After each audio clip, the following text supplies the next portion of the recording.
네, 안녕하세요. 아나운서 연호진입니다. 자, 지난 시간에 저희가 그 이승훈 소장님 모시고 2021 하반기 부동산 시장 전망에 대해서 거시적인 어떤 관점에서 한번 살펴봤는데요. 자, 그렇다면 과연 오를 지역과 그리고 조정기를 받을 지역은 어디가 될지에 대해서 오늘 한번 또 알아보는 시간 준비했습니다. 자, 오늘도 함께 해주실 멘토 우리 이승훈 소장님 모시겠습니다. 소장님 안녕하세요. 네, 안녕하세요. 이승훈입니다. 자, 지난 시간에는 저희가 그 거시적인 어떤 그 관점에서의 시장 전망에 대해서 한번 알아봤는데 네. 오늘은 그 지역을 갖고 한번 또 이야기해보는 시간으로 또 준비를 해봤습니다. 네. 어떻게 보면 서울은 지난 몇 년간 그 굉장히 또 많이 올랐잖아요. 올랐죠. 네. 그 피로감이 좀 크다 보니까 네. 서울 말고 경기도 외곽 지역이나 아직 저평가된 지역들도 눈을 돌리시는 투자자분들도 되게 있을 많죠. 거란 얘기죠. 네, 일단 네. 서울 자체가 지금 현 시점에서 한 5억 정도 돈 갖고도 살 게 거의 없을 정도로 갭이요. 매가도 아닌 갭이. 그러니까 사실은 그 밑에 자금을 갖고 뭔가 부동산 투자를 하시려는 분들은 당연히 서울 외 지역을 찾아봐야 되는 거고요. 그래서 경기도권이라든가 이런 쪽도 많이 활발하게 거래가 되고 있고, 뭐 어떤 우리가 취득세가 중과세잖아요. 근데 뭐 기준시가 1억 미만 같은 것들은 이제 취득세를 피하고 이런 부분이 있어요. 그래서 1억 미만짜리 아파트라든가 빌라라든가 이런 것들이 뭐 싹쓸이 되면서 가격이 확 오르는 현상도 보이고 있고, 그래서 투자자들도 굉장히 정보도 많고 빠릅니다. 투자 굉장히 잘하세요. 그래서 이쪽 쪽으로 움직이게 되는데 서울 같은 경우는 이제 좀 굵직한 것들만 이제 움직이는 시장이 됐고 네네. 이제 작은 자금 소액 자본 갖고 투자하실 분들은 경기도 외곽 쪽으로 많이 움직이고 있죠. 그 서울이 인플레이션에 의해 오른 것 치고는 좀 거품이 심하다. 많이 올랐죠. 이런 네. 말씀을 또 하시는 분들도 있어요. 네. 이걸 거품이라고 보시는 분들이 좀 있는데 이 부분에 대해서는 어떻게 생각하십니까? 글쎄요, 지금 의견은 좀 분분하겠습니다만 우리가 08년도에 글로벌 금융위기를 맞고 사실 그때부터 한 5년간 13년도 9월 정도까지는 또 하락이었습니다. 상당히 많이 하락했죠. 15%에서 많은 지역은 30%까지 하락했는데 그렇게 하락하고 나서 다시 재상승하게 되면서 전고점 회복한 게 거의 17년, 18년 정도 돼야지만 전고점을 회복했단 말이에요. 그러면 17년, 18년도에 많이 오른 것 같지만 13년부터 생각을 하니까 사실은 10년 동안 하나도 안 오른 꼴이죠. 그리고 나서 이제 3년 정도 오른 건데 3년치가 또 많이 오르긴 했습니다만 요 3년치가 사실은 13년간 오른 상승폭이라고 데이터를 보게 되면은 사실은 그렇게 또 장기적인 관점에서 보면 많이 오른 것도 아니고 또 지금 현재 유동자금이 워낙에 많다 보니까 전체적으로 우리나라뿐만 아니라 전 세계가 다 전체적으로 많이 상승을 했거든요. 뭐 여러 가지를 감안했을 때는 사실은 거품이라고 보기 힘들고 그냥 좀 더 이해하기 쉽게 수치적으로 비교를 해드리자면은 30년 전, 35년 전이 되겠네요. 80년대 중반에 일본의 디플레이션 때 그때 당시에 일본의 땅값이 보통 한 평에 좀 비싼 동네긴 하지만 강남이라고 치면 되겠죠. 우리나라 같은 경우는 긴자구역 같은 데가 한 16억에서 17억 정도 했습니다. 한 평의 가격이. 그리고 집값이 20억 엔이었어요. 200억이죠. 그러니까 지금 35년 전 얘기하고 있는 겁니다. 일본과 우리가 경제 격차가 한 12년, 13년 나는데 우리나라 따져도 그래도 지금 뭐 1990년대 얘기하는 꼴인 거예요. 그때 뭐 200억짜리 아파트가 있고 한 평에 16억, 17억 정도 아파트가 그건 거품이 맞죠. 네. 그렇게 비교하게 되면은 우리는 일본하고는 뭐 엄두가 안 나고요. 아직은 뭐 거품 논할 때는 절대로 아닙니다. 아직은 거품을 논할 시기는 아니다. 네. 자, 그렇다면은 그 또 서울의 어떤 그 집값 상승을 견인하는 요소 중에 하나가 재개발 재건축이 아닐까 싶습니다. 네. 지금 오세훈 시장마저도 이 재개발 재건축에 대한 규제를 어느 정도 또 도입한다고 또 이렇게 얘기들이 또 나오고 있는데 이 재개발 재건축 시장은 또 어떻게 보십니까? 지금 공급이 부족하다는 건 어떤 우리 시대적 화두잖아요. 그러다 보니까 공급이 부족하니 새 아파트가 안 나오는 거고 그래서 기존의 새 아파트 가격이 정말 소위 이제 미쳤다고 표현할 정도로 가격이 상승했단 말이죠. 그러니까 신축을 누구나 좋아하는데 신축은 너무 비싸니까 엄두가 안 나니 이제 미래에 신축이 될 만한 재개발 재건축으로 관심을 갖는 건 당연한 거고요. 네, 그러면서 이제 뭐 재건축 쪽이 먼저 움직였다가 재건축이 규제가 많잖아요. 뭐 어떤 재건축 초과이득 환수 제도라든가 조합원 지위양도 금지라든가 그러다 보니까 상대적으로 소액이면서 법을 조금 법망을 피해갈 수 있는 재개발 쪽으로 더 많은 사람들이 몰리게 되었고요. 그러면서 이제 빌라 가격이라든가 이런 게 막 천정부지 치솟았고 거기에 이제 오세훈 시장이 등극을 하면서 더 이제 어떻게 보면 기대감이 증폭됐다고 해야 될까요? 이러면서 재개발 재건축 시장이 사람들의 어떤 관심도가 좀 극에 달한 상태가 아닐까 싶습니다. 자, 근데 그 서울 같은 경우도 전반적으로 지금 뭐 계속 소폭으로라도 상승을 하고는 있지만 그렇다 그래서 서울도 전부 다 전 지역이 다 상승할 것도 아니란 말이죠. 그럼 분명히 그 조정을 받을 지역이 또 있을 텐데 서울에서는 어느 지역을 또 그렇게 조정을 받을 지역이라고 또 생각을 하십니까? 저는 솔직히 말씀드리면 없다고 보거든요. 서울은? 왜냐하면 예, 서울은. 왜냐하면 서울시로 시작하는 주소 자체를 사람들이 굉장히 일단 높게 평가를 하고요. 그렇죠. 일단 서울이다. 예, 왜냐하면은 예전에는 사실 서울 중에서도 외곽에 있는 것들은 거의 가격이 오르질 않았고요. 우리가 13년도부터 21년까지 지금 만 8년 오르고 있는데 19년도 상반기까지도 안 오른 아파트들이 있었어요. 그 서울 아파트 중에서 야, 남들 6, 7년씩 오르는데 안 오르는 아파트는 진짜 안 오르는구나 생각을 했거든요. 근데 결국 그게 키 맞추기를 하더라고요. 네. 진짜 우리가 소위 말하는 저기 금천구에 있는 뭐 구석에 있는 아파트나 저기 방학동 쪽에 있는 아파트라든가 이런 것들이 야 얘네도 오르겠어 이건 안 올라라는 생각했던 아파트들이 지금 가보시면은 굉장히 작년 올해 많이 올랐습니다. 상당히 많이 올랐습니다. 그래서 결국은 그건 사실 또 말도 안 되긴 해요. 아무리 이게 격차가 있다고 하더라도 좋은 지역이라고 20억씩 하는데 내 건 3억이다 이건 말이 안 되는 거잖아요. 아무리 그래도. 그러니까 그런 것들도 최소한 몇 억 정도는 더 상승을 하는 모습을 보이기 때문에 올라가는 어떤 상승 폭의 차이는 크죠. 강남은 이만큼 오를 때 나는 요만큼밖에 안 오르긴 하지만 내려가는 상품이라거나 그냥 유지가 되는 상품은 없다고 봅니다. 서울에서는. 예. 그럼 아직도 서울은 투자할 만한 지역이다. 서울은 투자할 만한 지역입니다. 돈만 되시면. 근데 이제 돈이 워낙 많이 들어가는 그렇죠. 거니까 사기가 힘든 거죠. 네. 그럼 서울은 전반적으로 하락기나 조정기를 받을 없다. 그럴 영향은 없다. 왜냐하면 지방은 사실 그 조정기를 받을 지역도요 생각보다 많습니다. 어떻게 조정을 받냐면은 무조건 수요 대비 공급이 많으면 조정이에요. 그렇죠. 지금 뭐 기사 많이 나왔으니까 이제 언급해도 되겠지만 대구시장 같은 경우도 그 좋다가 최근 들어서 지금 물량이 만나게 쏟아지니까 하락기에 접어들 조짐을 보이고 있거든요. 그리고 미분양이 나고 있고 그러면 조정되는 거죠. 어쩔 수 없이. 근데 서울은 그게 안 됩니다. 일단은 분양 물량이 태부적이고 분양 물량이 많아봤자 워낙에 대기 수요가 많기 때문에 공급 초과가 되는 상태는 발생할 수가 없어요. 자, 그러면 이번에는 그 경기도 쪽으로 한번 또 가보도록 할 텐데 네. 경기도가 어떻게 보면은 인구는 제일 많아요. 제일 많죠. 네네. 그래서 경기도도 보면은 뭐 판교나 동탄 같은데 뭐 수원 같은 데는 말할 것도 없고 최근에는 뭐 파주다, 김포다 해서도 거기도 굉장히 10억짜리가 나오고 있습니다. 네. 많이 올랐는데 네. 자, 그런 반면에 아직 좀 저평가된 지역들이 있어요. 네. 그래서 이 저평가된 지역들이 어떻게 키 맞추기가 가능한지 이것도 궁금하거든요. 가능하죠. 예, 네네. 일단은 우리가 이제 가격 형성시킬 때 네네네. 어떻게 뭐가 또 중요하냐면은 내 주변의 지역, 그러니까 주변의 친구가 누구냐도 중요하거든요. 우리 강남 접근성 하는데 실제로 강남에 가깝다고 하면은 상대적으로 싸 보이는 효과가 있습니다. 예를 들면 흑석동 같은 경우가 한 15억 정도 됐을 때 관악구 쪽이라든가 경기도 쪽에서 오신 분들이 보게 되면 무슨 흑석동 그 옛날 소위 미안한 얘기지만 달동네가 15억이야 이렇게 반응을 보이다가 반포는 한 차 타고 5분이면 오거든요. 지하철로 두 정거장인데 네네네네. 야, 우리 동네 30억인데 니네 15억밖에 안 하니? 이렇게 개념이 되는 거거든요. 그러니까 굉장히 그쪽 사람들이 볼 땐 또 싸게 보이는 겁니다. 그래서 상대적으로. 이게 상대적인 네네네. 거죠. 예, 미지근한 물이 있으면 뜨거운 물에 들어갔다가 나온 사람은 차가 시원하게 느껴지고 그래서 차가운 물에 있다가는 뜨겁게 느껴지는 것처럼 어떻게 보느냐에 따른데 싸게 느껴지는 사람이 많아야지만 거래가 잘 되는 거예요. 강남 사람들은 뭐 여기 거저네 하고 그냥 사는 겁니다. 실제로. 예, 그래서 강남에 가까운 지역일수록 가격이 잘 올라가는 거고요. 그래서 판교나 위례나 뭐 어디가 있을까요? 뭐 이런 지역들이 네네네. 아무리 올랐다고 해도 김포나 파주나 이런 거랑 비교가 안 되잖아요. 금액 자체가. 과천도 그렇죠, 마찬가지고. 그렇죠. 그게 강남 접근성도 상당히 큰 겁니다. 왜냐하면 파주를 가나 위례를 가나 그냥 깨끗한 신도시에 이런 것들 인프라 좋다. 이거는 똑같아요. 근데 뭐가 다르냐면은 직장과의 거리, 특히 강남과의 거리가 틀리다라는 게 굉장히 가격에 영향을 많이 미치는 요소죠. 그래서 그게 중요한 거죠. 자, 그럼 반면에 좀 아직까지는 네. 그 상승 기류에 이제 물론 합류하긴 했지만 굉장히 좀 미비한 지역들이 있거든요. 네. 안산이나 의정부 같은 아. 지역들은 어떻게 보십니까? 안산, 의정부. 네네네네. 이런 부분들이 키 네. 맞추기가 과연 가능한지, 가능하면 어느 정도까지 가능한지. 네. 안산 같은 경우는 이제 그 신안산선도 네, 있고 개통을 앞두고 그다음에 있죠. 새 네. 아파트들이 많이 들어섰거든요. 역 주변에 좀 대단지 새 아파트 네네. 이런 것들은 생각보다 가격이 높습니다. 요즘에 사람들 트렌드가 뭐냐면은 대단지 새 아파트 굉장히 선호해요. 이제 마포라든가 성동구라든가 소리 말하는 뭐 마영성 굉장히 좋은 지역들이잖아요.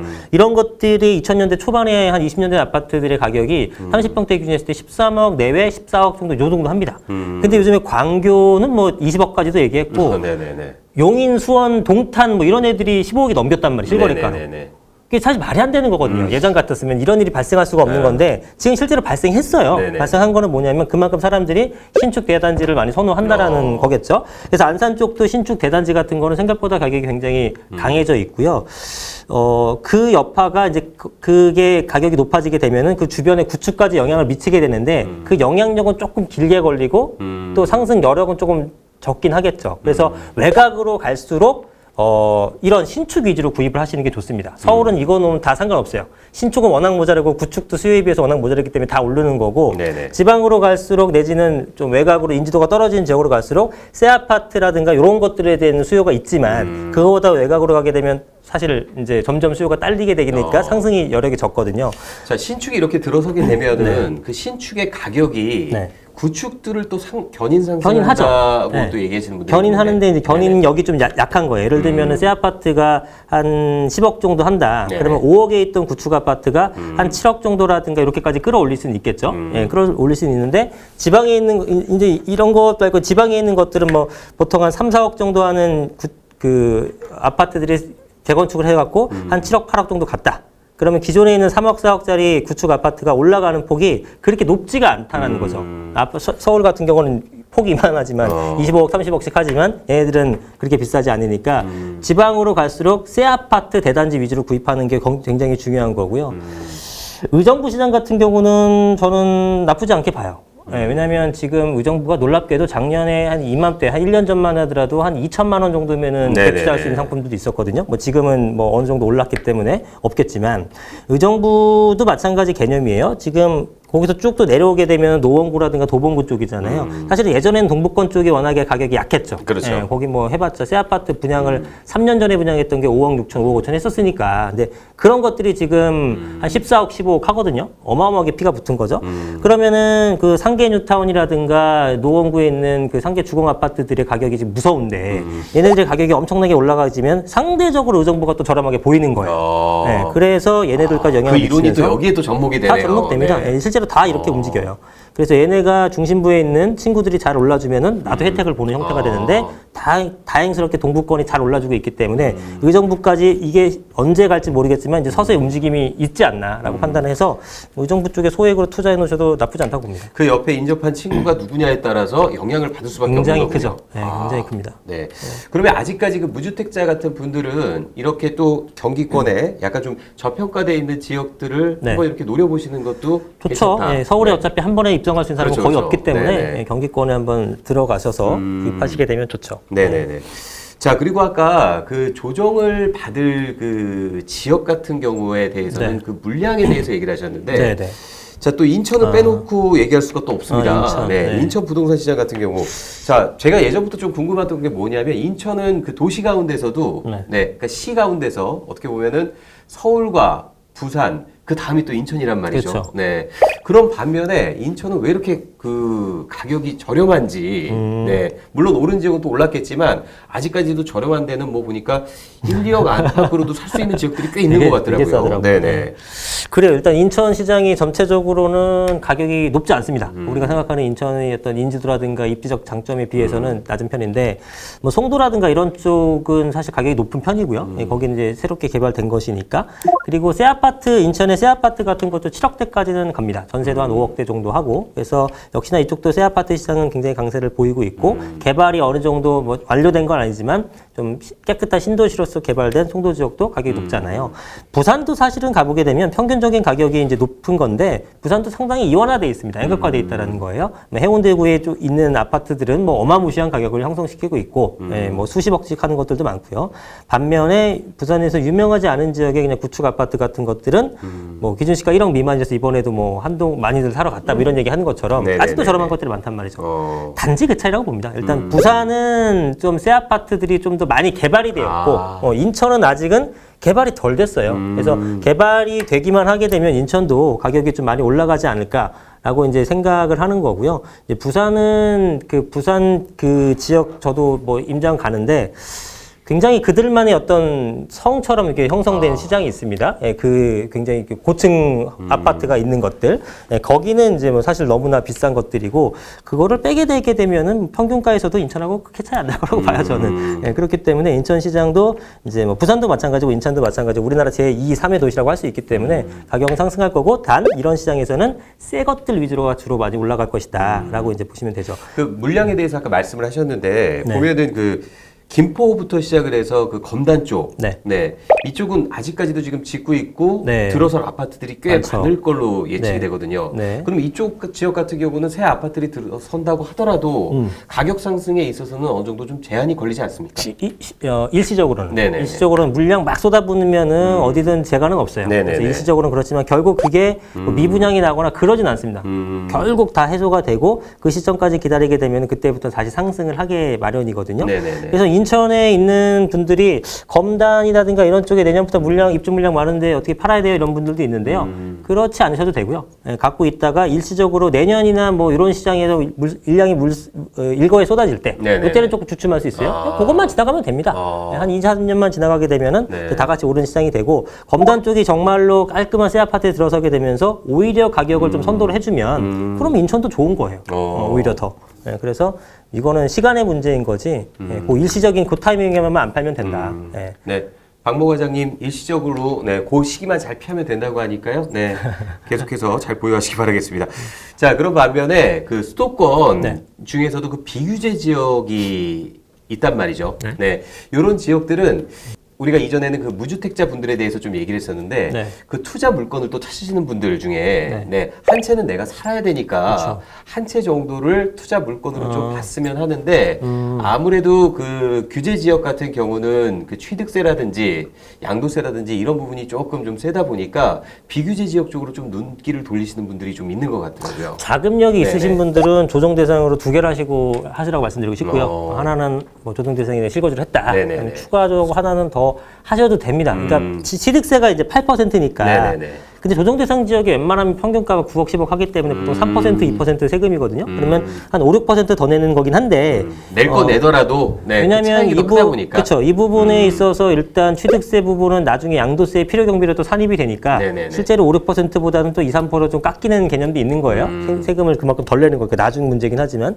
그래서 그런 부분 정도는 사실은 몇 천만 원 더 내는 건데 뭐 조정 대상 지역에서 샀는데 만약에 5억이 오르고 비조정 대상 지역에서 산 거는 2억이 오른다 그러면은 5억에서 대신에 5억 벌 수 있는 거를 내가 세금 많이 내서 4억 7천밖에 못 벌어요. 그래도 뒤조정 대상에 2억 버는 것보다 훨씬 나은 거잖아요. 5억 벌 거 4억 7천 번다고 안 사는 건 웃기다는 거죠. 5억에서 4억 7천이니까 억울하니까 난 2억만 벌 거 살 거야. 이건 이 개념 이상하잖아요. 그러니까 여유가 있으신 분은 조정 대상 지역을 사시는 거고 여유가 없으면 어차피 못 사는 거든 그런 분들은 비조정 대상 지역을 가는 건데 비조정 대상 지역은 사실은 좋은 지역이라고 볼 수는 없어요. 지금 우리가 조정 대상 지역도 나뉘잖아요. 네네네. 투기 지역도 투기 과열 지역 이렇게 나누는데 강한 규제가 들어갈수록 굉장히 좋은 지역인 겁니다. 맞잖아요. 토지거래 허가구역 엄청나게 좋은 지역만 들어가는 거죠. 결국 정부에서 찝어주는 지역들이다. 거예요. 네. 결국 찝어주고 메달을 소유한 건데 이제 그런 지역이 이제 좋은 지역이니까 여유가 되고 장 투자하실 분들은 그런 데 사시는 게 맞는 거고 그게 이해가 안 되시면은 이제 아무것도 없는 비조정 지역으로 가는 건데 비조정 지역은 사실 좋은 지역은 아니지만 이런 정책적인 움직임에 의해서 풍선 효과가 일어난 지역이라는 거죠.